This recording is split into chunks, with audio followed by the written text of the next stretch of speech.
Hari ini kami dengan tim Channel Sinai mau mengunjungi salah satu mantan OGDJ yang pernah kami rawat beberapa waktu yang lampau, dan sekarang beliau sudah mengalami pemulihan total. Waktu itu dia mengalami gangguan, masih usia muda, dan sekarang sudah menikah, punya anak 2, dan sudah menjadi Pak RT 2 periode. Jadi beliau ini benar-benar pulih total. Jadi Tuhan mau berbuat kepada siapa Dia mau berbuat, memulihkan dengan total, tidak ada yang sisa. Jadi hari ini kami akan berbincang-bincang dengan namanya Pak Andre Dwi Pamungkas. Pengalaman beliau waktu pernah dirawat di rumah sakit jiwa dan beberapa waktu lalu dulu.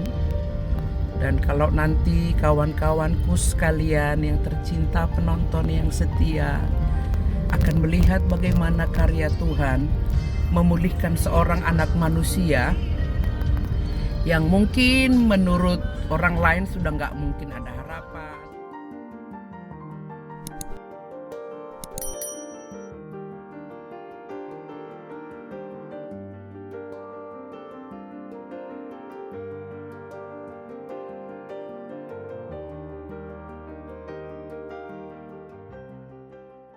Selamat siang Bang Andre.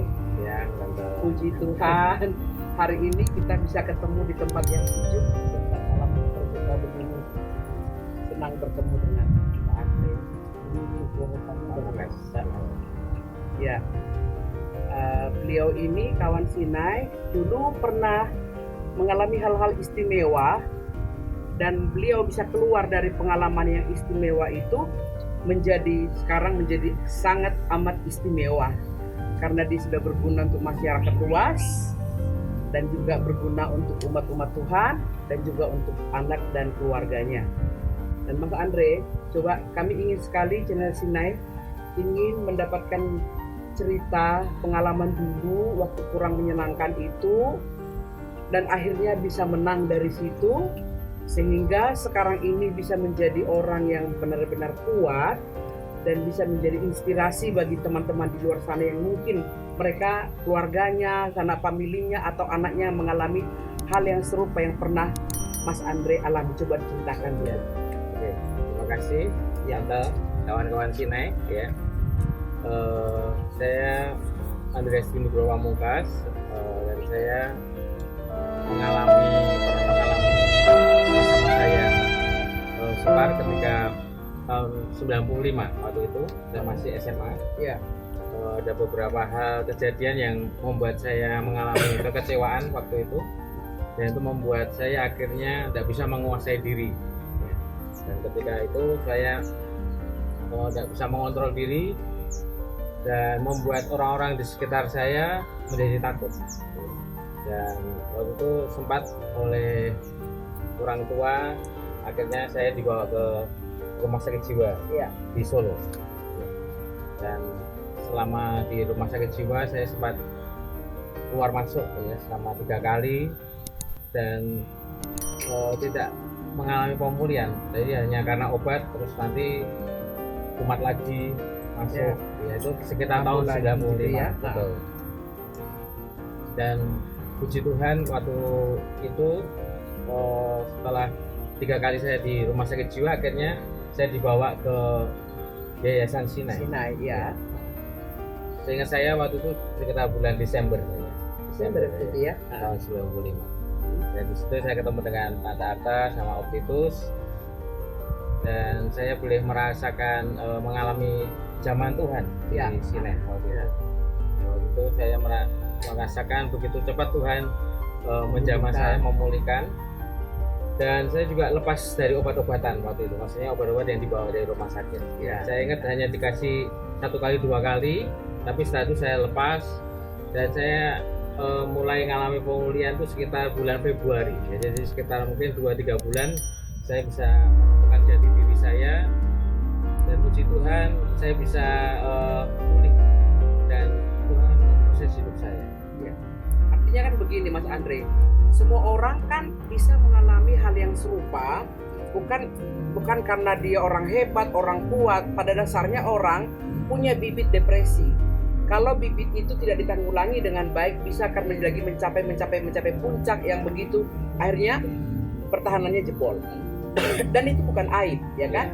Keluarga nggak perlu menyembunyikan itu kepada halayak ramai, tapi bukan untuk dipertontonkan. Tapi artinya boleh sharing ke siapa yang bisa menolong, dan khususnya mungkin yang kita tahu sekarang ini umum orang tuanya kan psikiater, ya toh. Nah, kalau Pak Andre ini yang kami tahu, menurut pengalaman beliau dan keluarga beliau menceritakan pengalamannya yang begitu pahit, tapi puji syukur Pak Andre adalah pribadi yang kuat dan keluarganya solid banget untuk mendukung kesembuhannya. Jadi keluarga, famili, semua itu mendukung dan memang harus didukung. Jadi jangan dibiarkan atau dipasung, ditaruh di satu ruangan dan kita menganggap itu aib, akhirnya kita singkirkan. Nggak seperti itu. Nah sekarang seperti Pak Andre kan mengalami pemulihan dan sudah menikah, punya anak yang ganteng dan yang cantik, punya istri. Kebetulan istrinya adalah salah satu keluarga kami, keluarga saya khususnya. Jadi Mas Andre sekarang sudah berfungsi selayaknya kita yang berprestasi. Pernah jadi Pak RT berapa periode Pak? 3 periode. Nah bayangkan jadi Pak RT jadi 3 periode, juga ngelesin orang-orang. Iya, bahasa Inggris. Cuma karena pandemik jadi agak. Cuma kemarin ini sudah mulai lagi, tapi saya kasih les free ya, tapi secara online. Oh iya. Artinya kan tidak vakum kan, itu ada kegiatan-kegiatan. Nah, memang kawan Sinai, orang-orang kayak begini ini tidak hanya Pak Andre. Apalagi zaman sekarang berlomba-lomba, baik itu bisnis, baik apapun sekarang semua orang hampir berlomba-lomba. Kalau nggak kuat mentalnya, ya pasti mengalami hal-hal yang serupa. Jadi kawan-kawan Sinai, kalau semisalnya ada hal-hal yang kita alami, mari kita pertama orang yang punya Tuhan, apapun itu agamanya, mendekatkan dirilah kepada Tuhan. Pasti ada solusinya, ya kan Pak Andre ya? Nah, terus coba ceritakan sedikit tentang kena corona sebentar. Oh iya. Sempat kena corona juga. Ya, bulan Desember kemarin tahun 2020, saya juga sempat kena corona. Waktu itu saya juga kurang tahu dari mana kenanya. Cuma waktu itu demam tinggi, terus akhirnya sempat masuk rumah sakit divonis demam berdarah. Ya, selama 3 hari saya di sebuah rumah sakit. Kemudian akhirnya setelah itu saya pulang, tapi setelah pulang besoknya malah sesak napas. Jadi itu saya ngalami sempat down lah ya. Down ya. Nah, corona saya sempat di ruang isolasi, saya sempat ngalami depresi pada waktu kena corona waktu itu. Ya, jadi sempat mengalami corona yang agak akut. Puji Tuhan, dia lolos dari maut. Padahal udah sesak napas, diisolasi kurang lebih 5 hari ya. Isolasi 7 hari. 7 hari. Dan kami sebagai orang tua rohani memantau terus. Memang kami dengan Pak Titus bukan tipe orang yang suka memberikan perhatian itu kelihatan, tapi memantau dari jarak jauh, dan kami melihat, puji Tuhan, puji syukur dia dapat melewati masa-masa yang krisis itu, dan dia menjadi pribadi yang kuat, ayah yang kuat, suami yang hebat, dan pemimpin yang hebat. Dia juga memimpin menjadi nomor 2 dalam gereja, jadi pemimpin. Dan ayo kawan-kawan Sinai, tetap semangat. Kira-kira apa pendapat apa nasihat apa masukan ke orang-orang yang ada di luar sana? Iya, oke. Saya memberikan nasihat atau pesan-pesan untuk kawan-kawan Sinai, apalagi di dalam situasi yang saat ini serba tidak menentu ya, juga banyak tekanan. Mari kita semakin mendekatkan diri kepada Tuhan, dan kita ketika ada persoalan, mari kita belajar untuk terbuka, ya, jangan disimpan, kita terbuka untuk sharing dengan orang-orang yang kita bisa ajak untuk ngobrol. Dan percayalah bahwa komunitas yang baik itu akan mendukung untuk kita bisa tetap kuat ya dalam menghadapi tantangan zaman. Terima kasih Pak Andre untuk kesempatan siang ini. dan menjadi inspirasi buat banyak orang. Ini menginspirasi banyak orang, anak-anak muda, putri, baik orang tua, siapapun kita bisa dilibas dengan hal persoalan ini ya.